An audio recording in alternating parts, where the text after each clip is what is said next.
the deepest winter of the north, the sky had descended upon the earth like a grey shroud.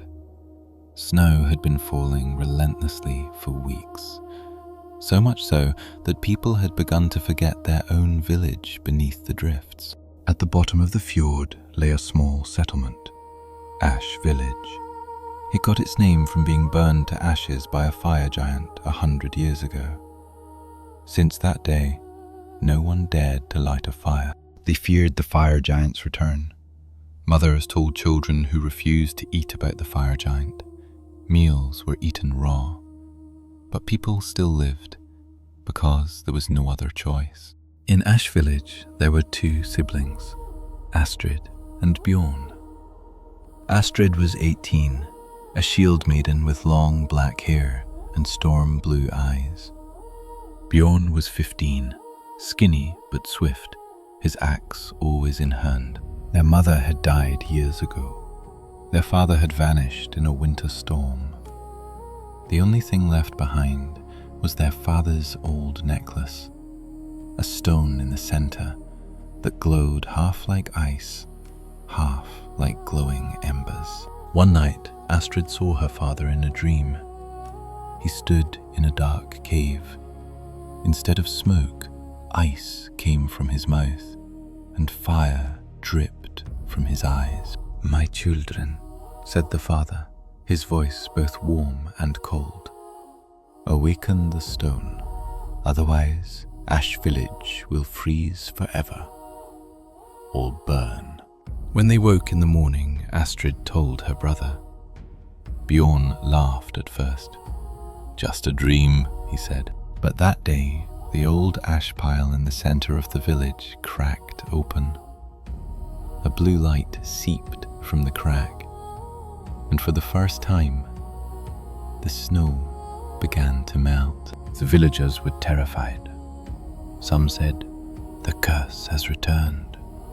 Others whispered, "The gods have awakened." Astrid silently placed the necklace around her neck. The stone was no longer cold. It pulsed like a heartbeat inside. That night, the forest around the village came alive.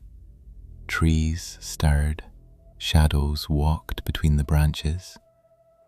Bjorn went outside, gripping his axe tightly. Astrid followed him.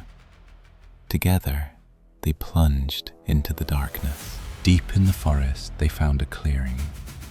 In the center stood a massive stone, half obsidian black and hot, half pure ice. Runes flickered on the stone's surface.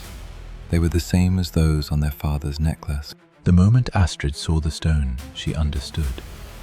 This was their father's final battle. 100 years ago, a fragment of the fire giant Surta had burned Ash Village, but the village shaman had split his own soul to defeat the giant. One half turned to fire, the other to ice. That shaman was their father. Bjorn asked, his voice trembling, "What are we going to do?" Astrid did not answer. She simply took off the necklace and brought it close to the two-part giant stone. When the stones touched, thunder roared through the sky. The snow stopped. The wind fell silent. Then everything exploded. Blue light and crimson flames merged in an instant. A storm erupted around Astrid and Bjorn. A voice rose from within them, their father's voice. "I could not save you, but you can unite me." Astrid reached out her hand, and Bjorn reached out his. Together, they touched the stone. Their bodies trembled.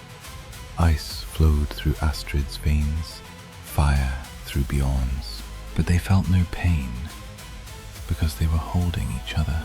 When the storm calmed, the stone had vanished. Only a small pit remained in its place, and inside the pit, a tiny sapling had begun to grow. The sapling bore snowflakes on its leaves, and tiny flames rising from its branches. When the siblings returned to the village, the snow had melted. The earth was beginning to green. The villagers looked at them in astonishment. Astrid smiled. "We can light fires now," she said, "and we will no longer fear the cold." From that day on, Ash Village's name changed. Fire Ice Village. And every winter, Astrid and Bjorn went to the forest and sat by the sapling, because their father now lived there, forever in the children of Ash and Ice.